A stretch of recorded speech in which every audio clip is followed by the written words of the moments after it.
Hello friends, welcome to BBN study and research centre. Odisha subordinate staff selection commission बा staffs O triple SC तरफ बहुत बड़ update आसी कौन आसी ओडिशा फॉरेस्ट गार्ड रो नुआ अपडेट जो आपण को फॉरेस्ट गार्ड जो एग्जाम हेबार थिला मार्च मासरे ताहा कैंसिल हो जाइए। तो यह केबे एग्जाम हेबो मे रे आपण को एग्जाम हेबो।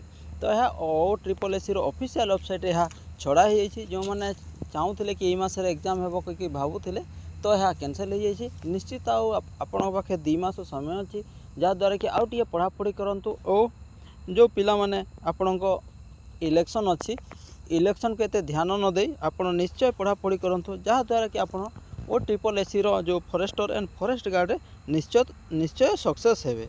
तो आसतु डिटेल्स जानिबा कौन अच्छी। तो देखंतु यह हूँ ओ ट्रिपल एससी रो आपण को ऑफिशियल वेबसाइट जोटी देखंतु एटी कौन देछि लैबोरेटरी टेक्नीशियन रो मध्य कैंसिल हो जाइछि। रेडियोग्राफर मध्य केते यार मध्य एग्जाम नाही। Livestock inspector forester and forest guard जोटा आपण को मे 2024 रे आपण को एग्जाम हेबार संभावना अच्छी। तो जो मैंने अपेक्षा करते केबे हेबो ए पर्यंत हैनी। तो यह फाइनल ऑफिशियल नोटिफिकेशन आसी जाइए।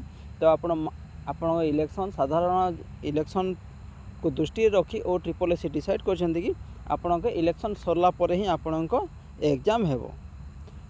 जदि यही भिडियोटी आपन को केमती लगिला निश्चित कमेंट माध्यम जनइबे। एवं जो मैंने नुआ आसी जदि एपरी भिडियो पाइबा हेले आपण निश्चित चैनल को सब्सक्राइब करेंगे और सांग मान सहित शेयर करेंगे।